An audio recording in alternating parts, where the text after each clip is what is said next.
हो लगन ठीक से ही सब कुछ करने की। हे पिता, मुक्त व स्वर्ग रचाओ हम में, और उसी स्वर्ग में जागे देश हमारा, और उसी स्वर्ग में जागे देश हमारा। महाकवि रविंद्रनाथ टैगोर द्वारा रचित इन पंक्तियों का स्मरण करते हुए आज स्वतंत्रता दिवस के उपलक्ष्य में आयोजित विशेष प्रार्थना सभा में अपने देश और देशवासियों के लिए मंगल कामना का भाव लिए मैं, मेहर और मेरी सहयोगी निम्रत आप सभी उपस्थित गणमान्यों का हार्दिक स्वागत करते हैं।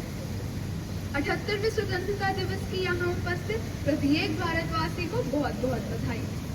मुख्य अतिथि महोदय कर्नल वीरेंद्र कुमार जी हमारे मध्य पधार चुके हैं। हम इनका हार्दिक अभिनंदन करते हैं। उन्हीं के साथ आज के विशेष अतिथि श्रीमती और श्रीमान आकाश खंडेलवाल जी तथा श्रीमती और श्रीमान अजय महेश्वरी जी का भी हार्दिक अभिनंदन। सर्वप्रथम हम प्रधानाचार्य महोदय जी से अनुरोध करते हैं कि वे आएं और हमारे मुख्य अतिथियों का औपचारिक स्वागत करें। सुप्रभात, जय हिंद। आप सभी को आज राष्ट्रीय पर्व स्वतंत्रता दिवस की हार्दिक शुभकामनाएं एवं बधाई। जैसा कि विदित है, आज देश 78वां स्वतंत्रता दिवस मना रहा है। उसी संबंध में आज हम सब यहाँ एकत्रित हुए हैं। अभी आपके सामने ध्वजारोहण किया गया मुख्य अतिथि द्वारा। तो माननीय मुख्य अतिथि आज के हमारे इस समारोह के माननीय colonel Virendra Kumar ji, commanding officer 11 Punjab NCC unit Amritsar.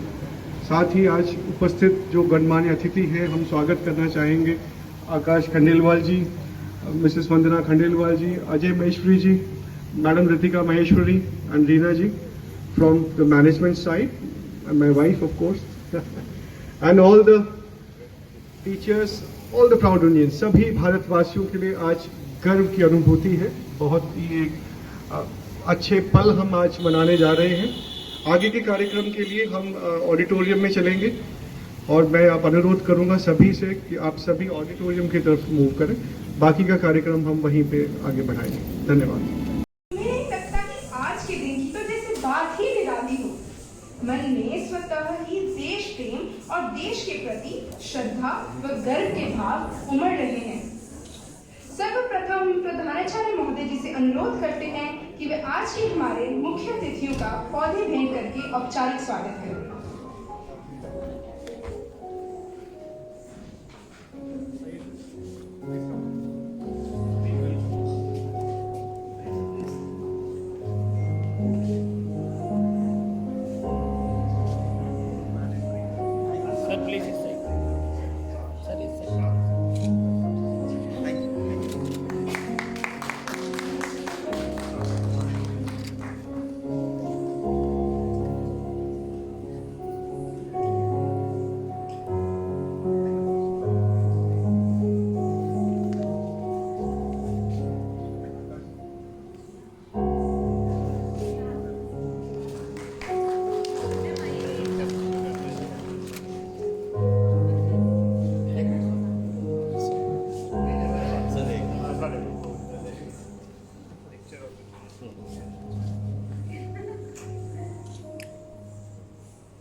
महोदय जी से अनुरोध करती हूँ कि जसवीन मैम द्वारा बनाई गई पेंटिंग आकाश सर को भेंट करें।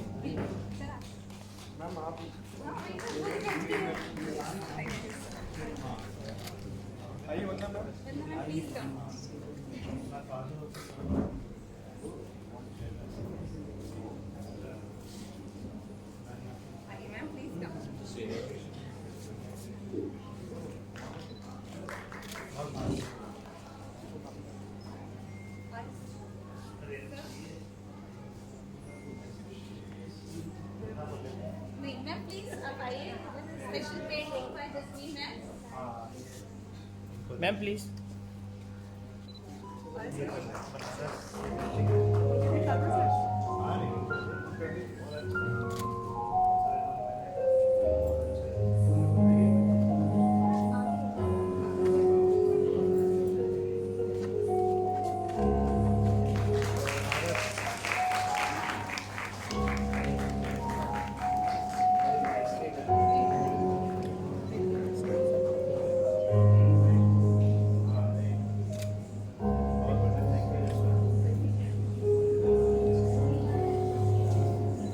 अब मैं अनुरोध करती हूँ कि प्रधानाचार्य महोदय जी रीमा मैम का पौधे भेंट करके उनका स्वागत करें।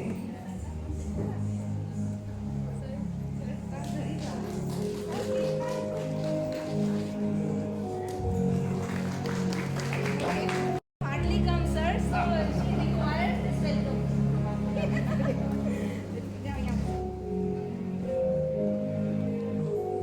धन्यवाद सर। आज हम सब 15 अगस्त 1947 को मिली स्वाधीनता की वर्षगांठ मनाने हेतु एकत्रित हुए हैं। इस वर्ष हम अपनी स्वतंत्रता की 78वीं वर्षगांठ मना रहे हैं, जो कि हम सब के लिए एक गौरवमयी अवसर है। यह दिन ब्रिटिश शासन से मिली स्वाधीनता का जश्न मनाने का दिन है। यह दिन भारत की आजादी के लिए किए गए बलिदानों को याद करने का दिन है। इसी के साथ यह दिन स्वतंत्रता के बाद से भारत की प्रगति पर चिंतन करने का दिन है। आज की इस पावन बेला में हम स्वयं को सौभाग्यशाली अनुभव करते हैं कि डीपीएस बैंगलोर के साथ हम तन्मयता का रिश्ता जोड़ते हुए अपने इस कार्यक्रम की वीडियो को साझा कर रहे हैं। आपको सहर्ष बताना चाहूंगी कि गत वर्ष से हम डीपीएस बैंगलोर के साथ एक विशेष बंधन में बंधे हुए हैं। हम अपने अपने राज्यों की सांस्कृतिक धरोहर को एक कार्यक्रम के तहत एक दूसरे के साथ बांट रहे हैं। अब मेरा प्रधानाचार्य महोदय जी से निवेदन है कि वे कृपया मंच पर आएं और आज के इस खास मौके पर अपना शुभ संदेश हम सबके साथ साझा करें।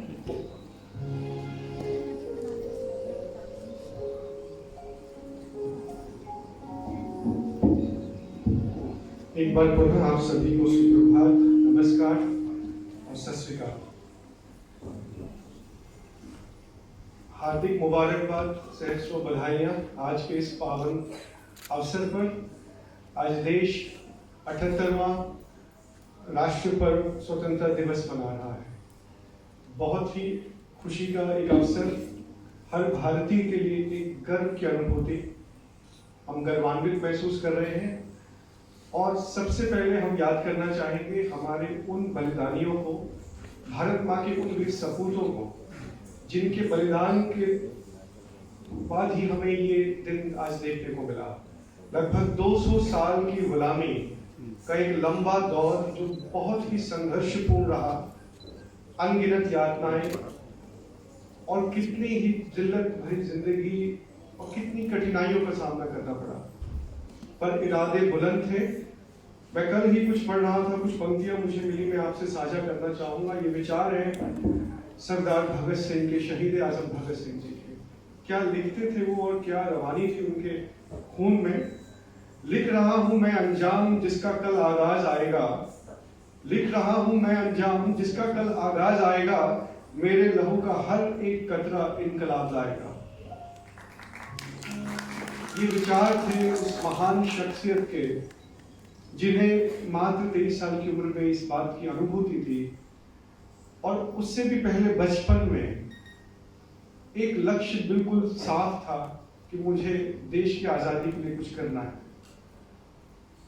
और ही कुछ पंक्तियां जो बहुत ही प्रेरणादायक है, मैं आपके सामने रखना चाहूंगा। जमाने भर में मिलते हैं आशिक कई, मगर वतन से खूबसूरत कोई सनम नहीं होता। जमाने भर में मिलते हैं आशिक कई, मगर वतन से खूबसूरत कोई सनम नहीं होता। नोटों में लिपट कर, सोने में सिमट कर मरे हैं शासक कई, मगर तिरंगे से खूबसूरत कोई कफन नहीं होता। तो उस उम्र में जिन्होंने फांसी के फंदे को हंसकर चूम लिया और सर्वोच्च बलिदान देकर हमारे लिए वो कर गए जो शायद उनके जैसे और कई लोगों ने किया। वो दौर ऐसा था। तो आज हम तहे दिल से नमन करते हैं, श्रद्धा सुमन अर्पित करते हैं उन तमाम स्वतंत्रता सेनानियों को, उन वीर सपूतों को, भारत माँ के उन वीर सेना नायकों को जिन्होंने फौज में रहकर सरहद पर भारत की सीमाओं की रक्षा की और आज भी कर रहे हैं। शत शत नमन उन सभी वीरों को। कुछ और पंक्तियां मैं पढ़ना चाहूंगा जो भगत सिंह जी की हैं। मेरे जज्बातों से इस कदर वाकिफ है मेरी कलम, मेरे जज्बातों से इस कदर वाकिफ है मेरी कलम, मैं इश्क भी लिखना चाहूं तो भी इनकलाब लिखा जाता है। देखिए, ये क्रांतिकारी विचार थे जिनकी बदौलत आज हम इस आजाद फिजा में सांस ले पा रहे हैं। देश आजाद हुआ 1947 15 अगस्त की तारीख मुकर्रर की गई। इसका इतिहास बहुत रोचक है। मैं आपसे कुछ जानकारी साझा करना चाहूंगा आज के इस खास मौके पर। 15 अगस्त 1947 को यह निर्णय लिया गया।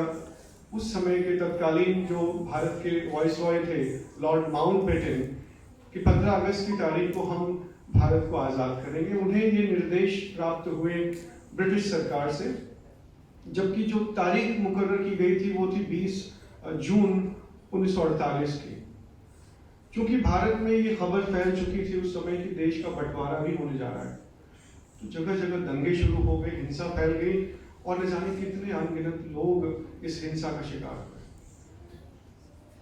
इस परिस्थिति को देखते हुए, भांपते हुए लॉर्ड माउंटबेटन ने निश्चय किया कि मुझे आजादी का दिन पहले लाना पड़ेगा और 15 अगस्त 1947 का दिन उन्होंने निश्चय किया कि हम भारत को आजाद कर देंगे, ब्रिटिश राज से मुक्त हो जाएगा और जो एक सत्ता हस्तांतरण होना था ब्रिटिश राज से भारत सरकार को, उसकी कार्यवाही पूरी कर दी जाएगी।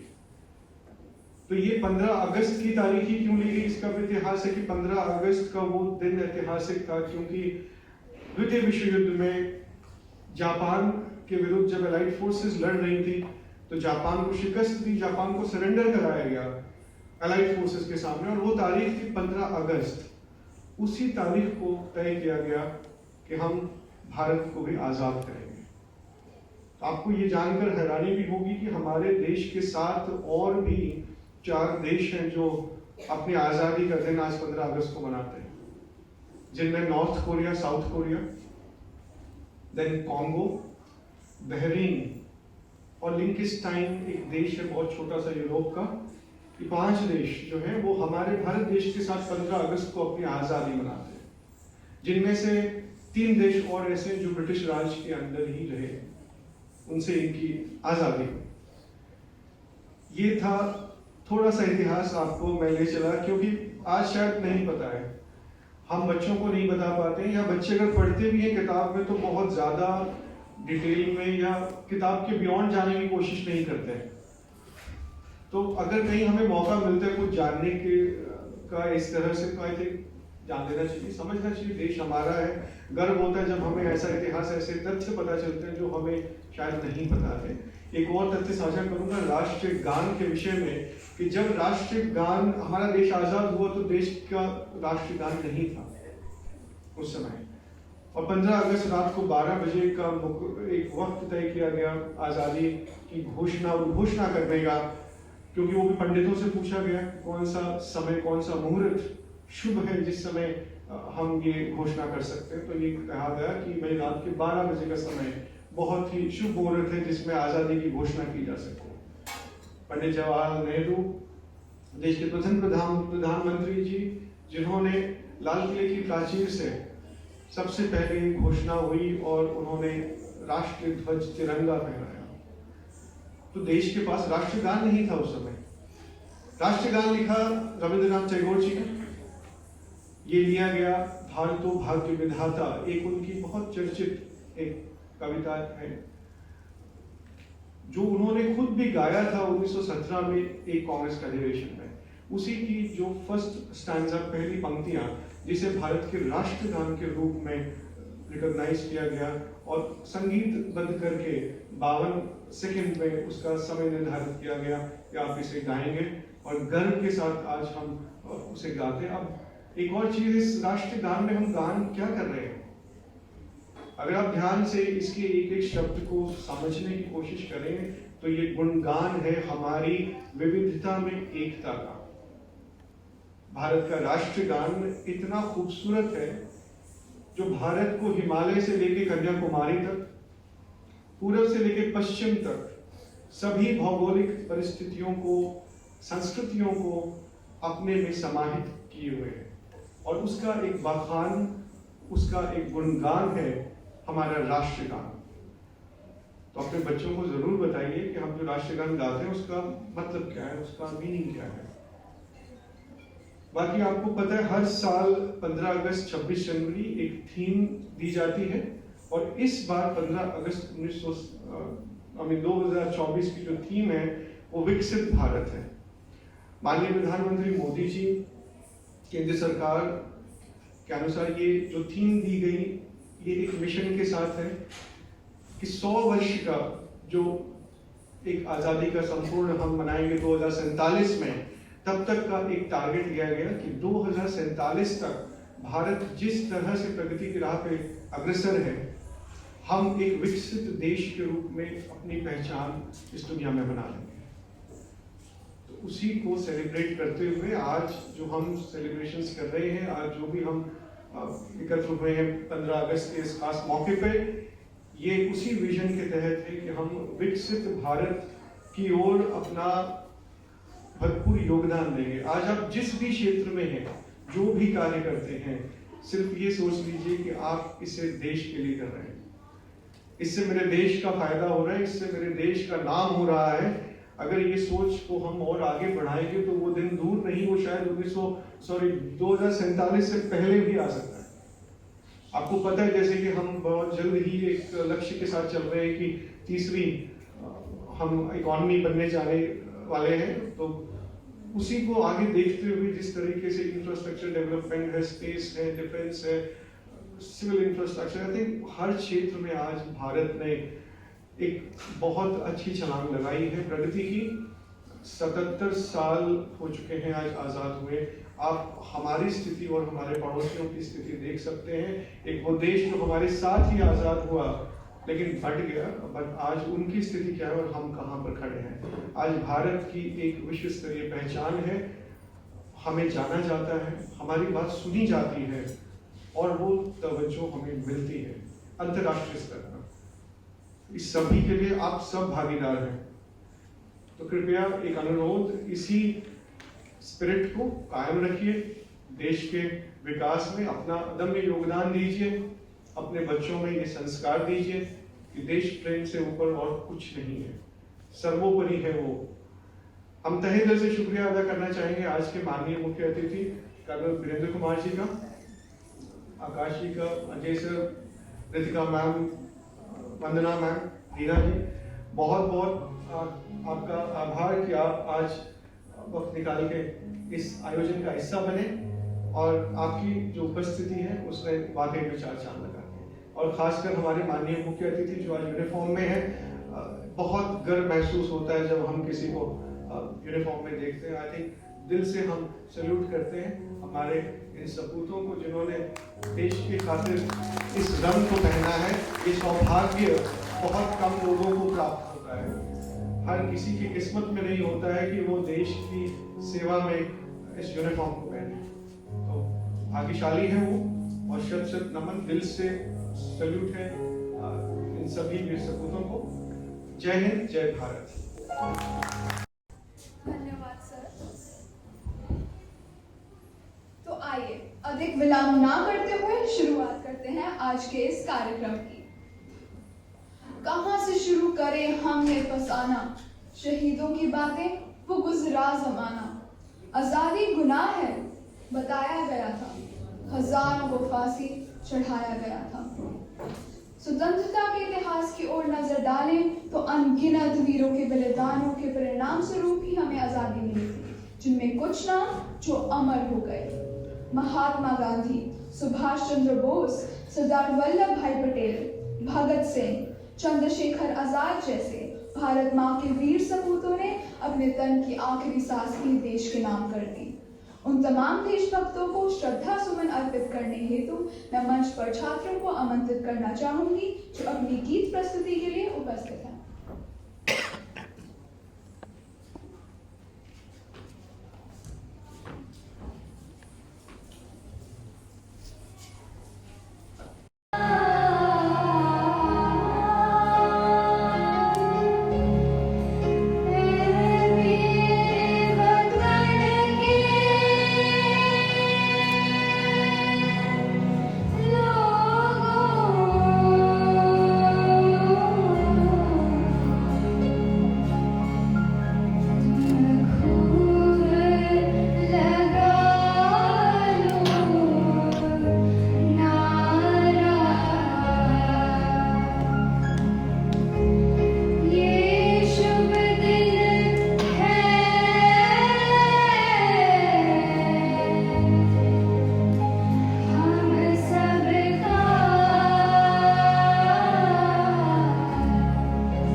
प्रधानमंत्री पंडित जवाहरलाल नेहरू जी भी अपने अश्रु न रोक पाए थे। देश की रक्षा के लिए किए गए अपने प्राण न्यौछावर कर गए सभी शहीदों को हृदय से नमन है।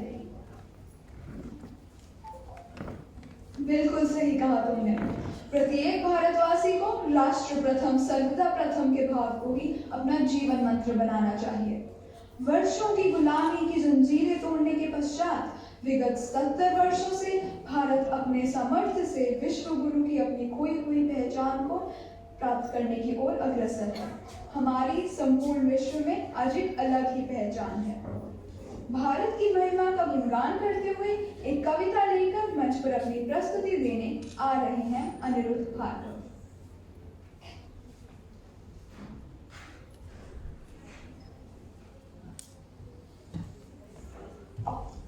नमस्कार, प्रणाम। मैं भी वही हूँ जो आप हैं, माँ भारती की संतान। आपकी तरह मेरी रगों में भी तपस्वियों का तेज भरा है। प्रणाम करके आज अपना परिचय इसीलिए दे रहा हूँ क्योंकि प्रणाम करके परिचय देना हम भारतवासियों की परंपरा है।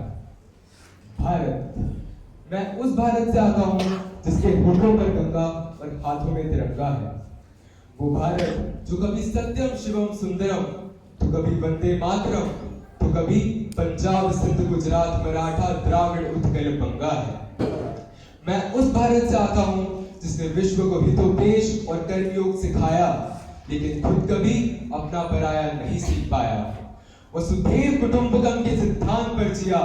मेरा भारत वो नीलकंठ है जिसने खुद विष पीकर दूसरों को अमृत दान किया।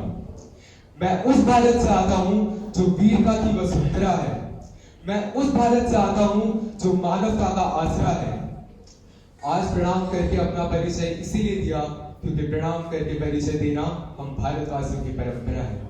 जय हिंद, जय भारत।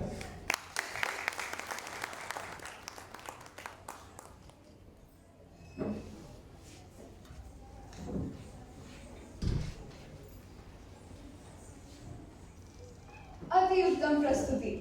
अपने देश भारत की यदि हम बात करें तो विविधता में एकता, बंधुता, प्रगति और वैश्विक शांति ही भारत का मंत्र है।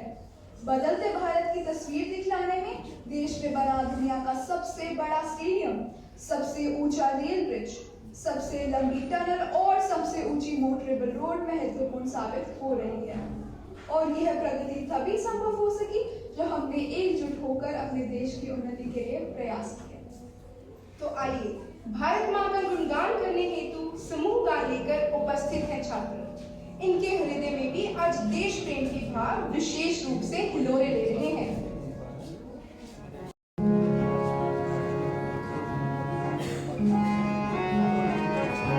Thank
सर्वप्रथम जो चीज महत्व रखती है वो है उसका देश, उसकी मातृभूमि।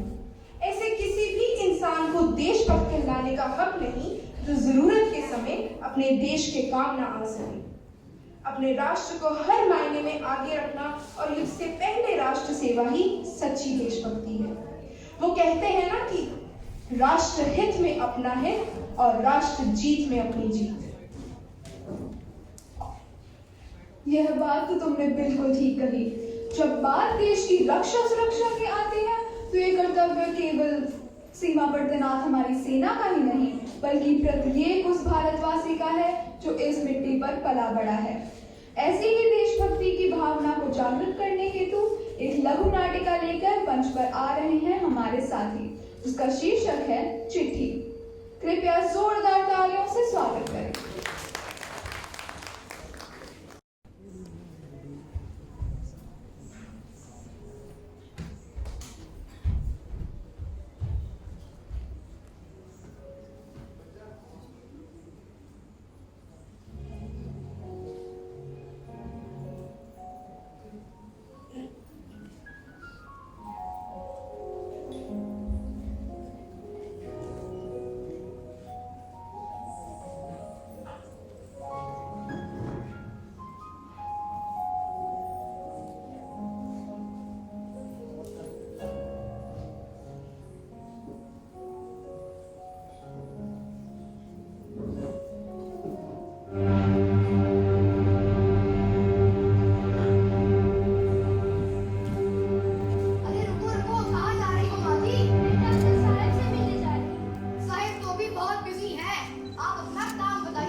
माँ जी देखिए, हमें क्या जरूरत है आपकी चिट्ठी अपने पास रखने की। बेटा एक बार मेरे कहने पर रमेश प्लीज इन्हें बाहर लेकर आइए माँ जी। पता नहीं कहाँ से आ जाते हैं ये लोग। तुम ऐसे लोगों को अंदर आने ही क्यों देते हो?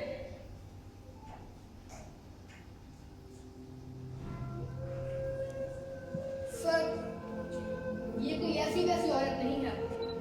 इसका पति और बेटा दोनों फौज में थे और एक दिन सरहद पर लटते लटते दोनों शहीद हो गए। बस देशभक्ति की लौ इसके पोते के मन में भी जागी और चला गया फौज में भर्ती हो। बिना बताए बस वादा करके गया था कि हर एक हफ्ते एक चिट्ठी जरूर लिखेगा, पर पिछले कुछ हफ्तों से उसकी कोई चिट्ठी आई नहीं है। मुझे तो डर है कि कहीं वो भी अपने पिता की तरह सरहद पर।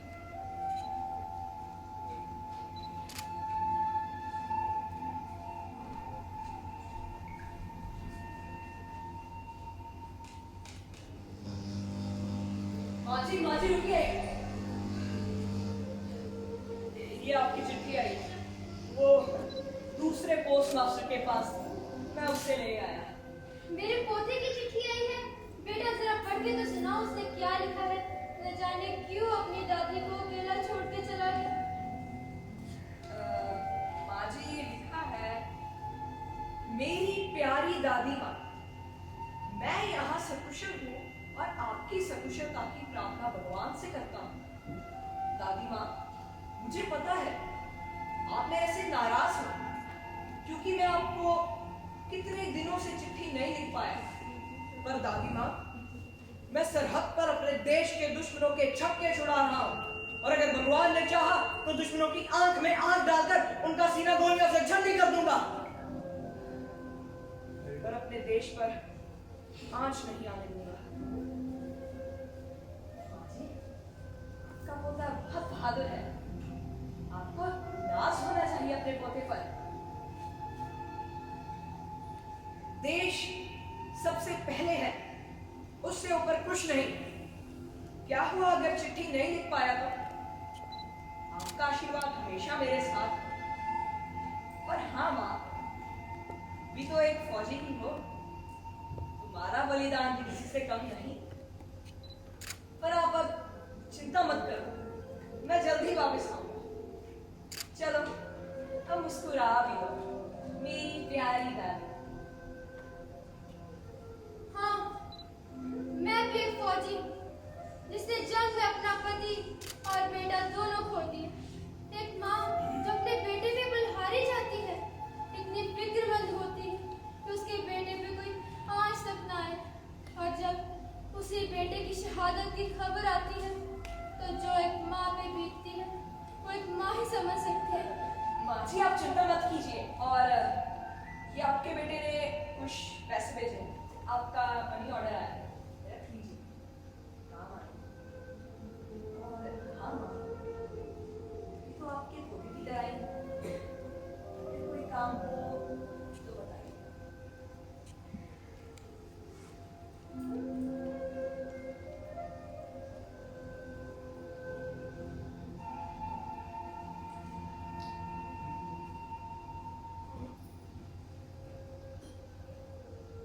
जंग तो चंद राज होती है,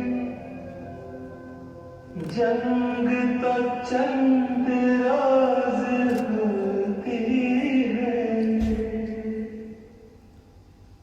जिंदगी बरसों तलक रोती है।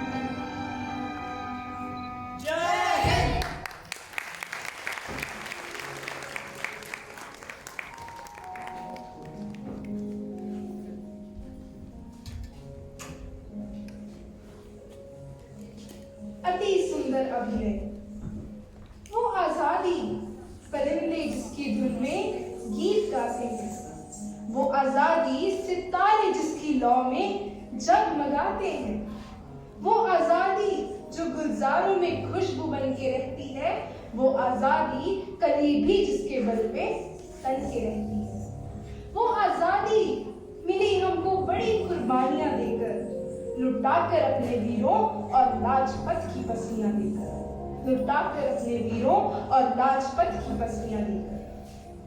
आज के दिन जब हम अपने वीर शहीदों को याद कर भावुक होते हैं, वहीं दूसरी ओर हम इस आजादी का जश्न भी मनाते हैं। इन मिले जुले भावों को अपने मन में लिए हम संकल्प करते हैं कि भविष्य में अपने देश की आन बान और शान की रक्षा करना हमारा कर्तव्य बनता है। देशभक्ति के लिए भावों से ओतप्रोत नृत्य प्रस्तुति लेकर मंच पर आ रहे हैं छात्र। कर्तव्य ध्वनि से इनका स्वागत करें।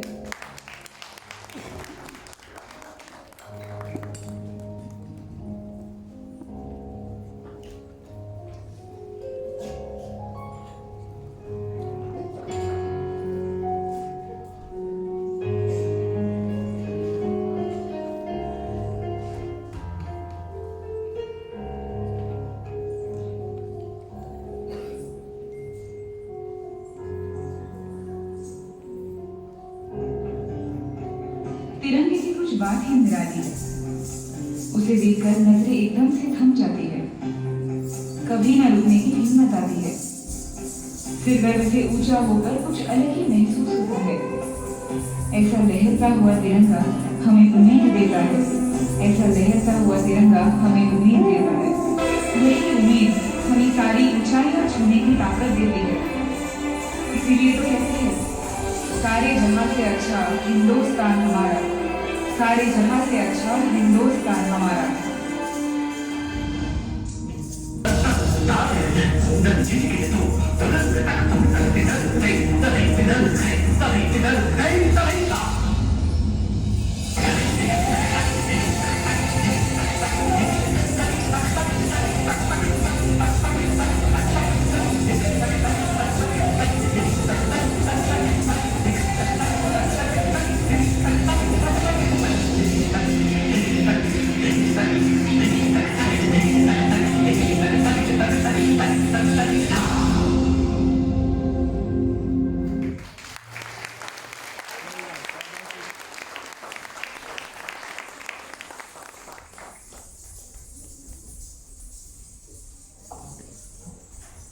बहुत ही सुंदर प्रस्तुति। मुझे महादेवी वर्मा जी की रची ये पंक्तियां स्मरण हुई हैं। तोड़ दो ये क्षितिज मैं भी देख लूं उस पार क्या है। तोड़ दो ये क्षितिज मैं भी देख लूं उस पार क्या है। जा रहे जिस पंथ से युग कल्प उसका छोर क्या है। जा रहे जिस पंथ से युग कल्प उसका छोर क्या है। आज यदि प्रत्येक क्षेत्र में भारत की उपलब्धियों की बात की जाए तो पूरी दुनिया में भारत ने अपना परचम लहराया है। दुनिया में सबसे तेजी से बढ़ती हुई अर्थव्यवस्था के रूप में भारत ने अन्य बड़े देशों को भी पीछे छोड़ दिया है। भारत ने स्वप्न चंद्रयान 3 मिशन के तहत चंद्रमा के दक्षिणी ध्रुव पर सॉफ्ट लैंडिंग करवाई, जो हमारी ऐतिहासिक उपलब्धि है। दुनिया के सबसे तेज 5G रोल आउट को हासिल करके भारत ने एक और रिकॉर्ड बना दिया है। यह तकनीकी क्षेत्र में प्रगति का बेहतरीन प्रमाण है। इस प्रकार अन्य कई उपलब्धियां भारत ने अपने नाम करवाई हैं, जिस पर प्रत्येक भारतवासी को नाज है। अंत में मैं यही कहना चाहूंगी कि आज जिस आजादी का हम अनुभव कर रहे हैं वह एक ही दिन में प्राप्त नहीं हुई, अपितु वर्षों के संघर्ष का परिणाम है। अतः हमें आजादी के सही मायने समझते हुए सदैव उन शहीदों को याद रखना चाहिए। मैं कुमार विश्वास जी की पंक्तियों से प्रार्थना सभा की समाप्ति करना चाहूंगी कि है नमन उनको कि जो देश को अमरत्व देकर इस जगत में शौर्य की जीवित कहानी हो गए हैं।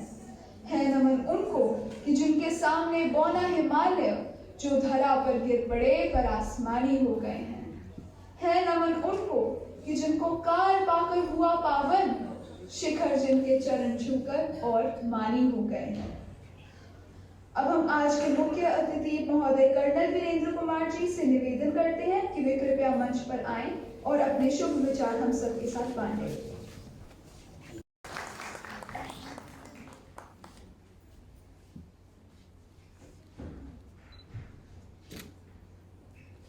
हम शिकारी विक्रमादित्य हैं, अरिदल को दलने वाले, रण में जमी नहीं तो दुश्मन की लाशों पर चलने वाले। हम अर्जुन हम भी शांति के लिए जगत में जीते हैं, मगर शत्रु हट करे अगर तो लहू बख्श का पीते हैं। Respected Chairman Sir, principal, esteemed guests, parents and my dear children. In fact मैं यहाँ पर आया था एक स्पीच लिखकर, जो कि मैं चाहता था कि डिलीवर करूँ, बट बच्चों का परफॉर्मेंस देखा मैंने और बड़ा प्रेरणादायी था। एटलीस्ट मैं पर्सनली बहुत इंस्पायर हुआ और मुझे आशा है आप लोग मेरे से ज़्यादा इंस्पायर हुए होंगे। सबसे पहले मैं आप सभी लोगों को स्वतंत्रता दिवस की बहुत बहुत शुभकामनाएं देता हूँ। 78 इंडिपेंडेंस डे यहाँ तक पहुँचने में, जैसा कि बच्चों ने भी बताया और इससे पहले जो आए थे उन्होंने बताया, बहुत सारी कुर्बानियाँ गई हैं। ये स्वतंत्रता, इसकी कीमत शायद हम ना समझ पाए, इसकी एक्चुअल वैल्यू, इसमें जितनी कुर्बानियाँ गई हैं, इसमें जितनी शहादत गई हैं, उन सबको आज का दिन है जब हम नमन कर सकते हैं और हमें करना भी चाहिए। मैं कुछ लिख के लाया था, मैंने सोचा कि मैं उसी को आप तक रिस्ट्रिक्ट करूं, लेकिन मेरी भावनाएं इधर उधर चलांगे कुछ उछल कूद मचाते हुए मेरे को इस मोड़ पे लाकर खड़ा कर दिया कि शायद मैं इसको एक साइड में रख के आप लोगों से 1 to 1 बात करना चाहता हूँ। सोसाइटियल 3 पिलर होते हैं जो किसी भी बच्चे का मुस्तकबिल तय करने में एक बहुत बड़ा रोल निभाते हैं, the father, the mother and the teacher. इस इंस्टीट्यूशन में मेरा ये दूसरा विजिट है। मुझे पूरा विश्वास है एज अ पेरेंट आप अपनी जो आपकी रिस्पॉन्सिबिलिटी है उसको निभा रहे हैं, और ये इंस्टीट्यूशन अपनी रिस्पॉन्सिबिलिटी को बखूबी निभा रहा है, मेरे को इसमें कोई शक नहीं। आज की डेट में मैं ज़्यादा लेक्चर नहीं देना चाहूँगा या किसी प्रकार का मॉरल लेक्चर ना देते हुए खाली इतना बोलना चाहूँगा कि आपके बच्चों को एक अच्छा संस्कार देना ये teacher as well as parent दोनों का कर्तव्य है, और ये हमें करना पड़ेगा। आज की डेट में मैंने ये भी देखा कि स्पिरिट जो नेशनलिज्म है, पैट्रियटिज्म है, शायद ये कोई बैकसीट ले रहा है। हमें ज़रूरत है कि एज अ मेंटर हम बच्चों में ये स्पिरिट्स को डालें और उनको एक अच्छा नागरिक और देश के प्रति एक जवाबदार नागरिक बनाएं।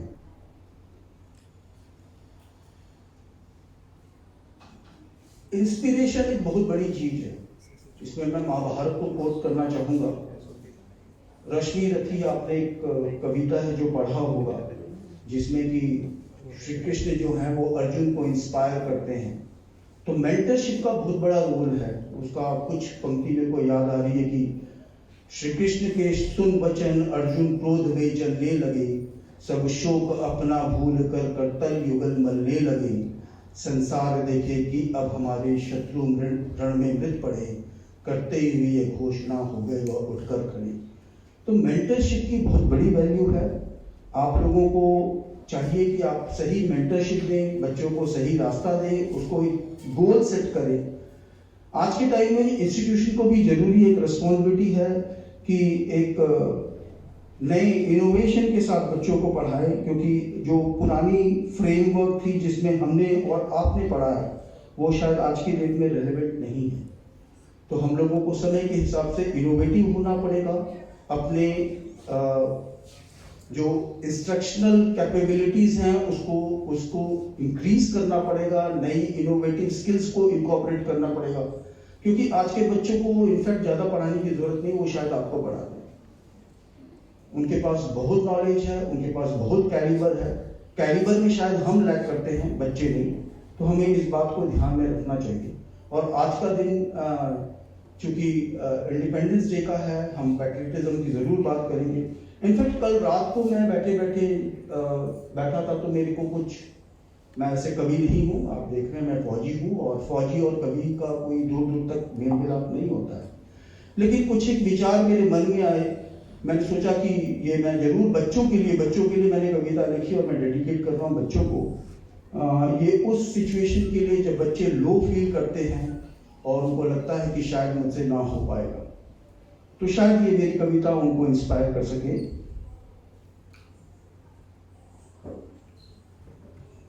कविता कुछ इस प्रकार से है कि मैं दंश का शिकार हूं पर फिर भी क्या लाचार हूं, मैं खंड का प्रमाण हूं और जीत का निधान हूं। मैं अंश मात्र ही सही, पिटा घिसा कटा सही, पर मैं वक्त की गुबार हूं और जीत का निशान हूं। मैं गिर पड़ा तो क्या हुआ, शमशीर के प्रहार से न क्रंदन किया न शिथिल पड़ा, मैं भाग्य के विषाद से मैं झट से फिर से उठ गया, शेर सा दहाड़ता ललकार कर खड़ा हुआ चट्टान के फौलाद सा। मैं फर्श पर गिरा हुआ पर चांद को निहारता, तो मुझको क्या जलाएगा, मैं खुद ही एक अंगार हूं। दिलों में जीत को लिए प्रचंड स्वप्न से घिरे, विकार को प्रहार कर मैं भाग्य का विधान हूं, मैं जीत का निशान हूं, मैं जीत का निशान हूं। मैं इस फाइल को आपके सामने खोला तो और आपके सामने ही बंद कर रहा हूं। मैं ज़्यादा समय नहीं लूँगा आप लोगों का। एक बार फिर आपको बहुत बहुत मुबारकबाद। इस स्वतंत्रता दिवस पे आप, हम बच्चे, हम सब ये प्रण लें कि नेशनल सपोर्ट के लिए या नेशनल कॉज के लिए हमसे जो बन पड़े वो हम करें और राष्ट्र निर्माण में अपना सहयोग दें। धन्यवाद। जय हिंद।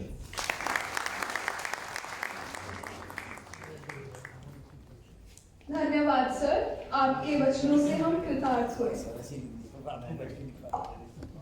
मेरा आकाश सर से अनुरोध है कि सर आप कृपया अपने विचार सुमित हम सबके साथ साझी करने हेतु मंच पर पधारें।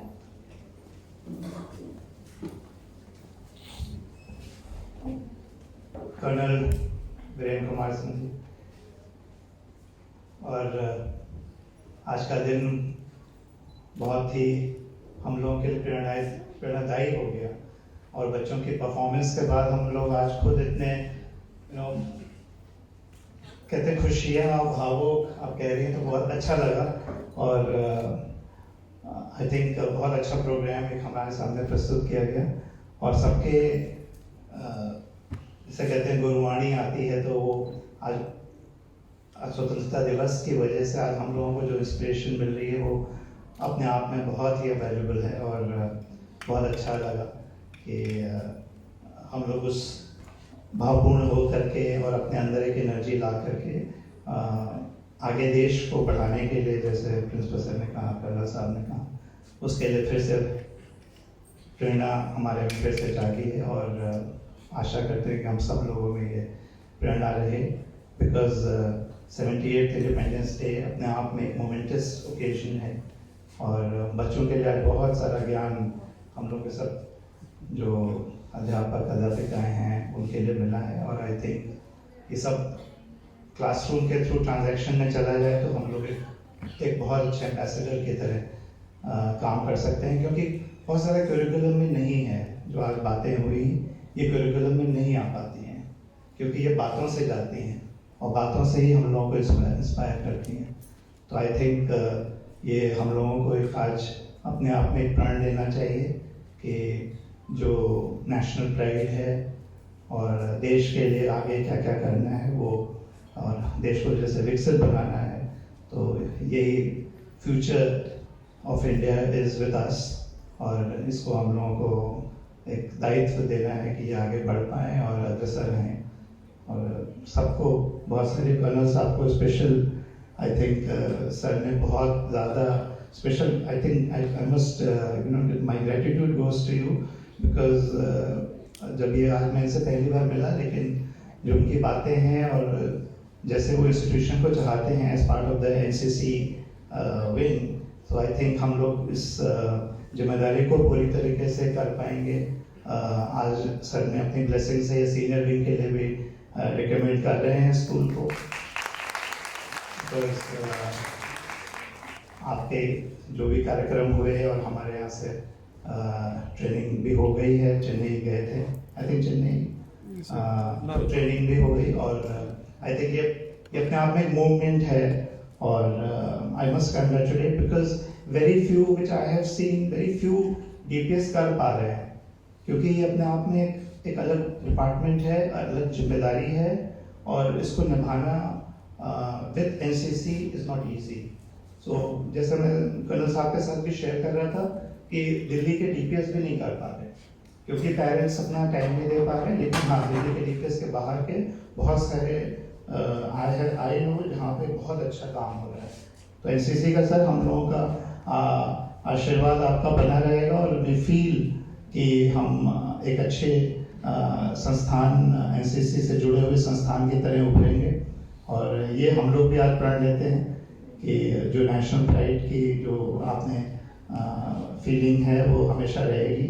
और बहुत अच्छा, आई think I must congratulate the music team, the dance team, and excellent performance, very crisp and एक बंधा हुआ प्रोग्राम जो आज हम लोगों के सामने प्रस्तुत किया गया। और जो पेरेंट्स आए हैं उनको मैं बहुत बहुत बधाई देना चाहता हूँ, because I think we all felt very, very nationalistic today in this just 20 minutes, you can see. So, excellent presentation and बहुत अच्छा कोरियोग्राफी थी। और जैसे कहते हैं कि जो रिदम आज हमें स्वतंत्रता दिवस पे बांधा गया और मिला, उसके लिए हम लोग बहुत बहुत आभारी हैं प्रिंसिपल सर के और उनकी पूरी टीम के साथ। धन्यवाद।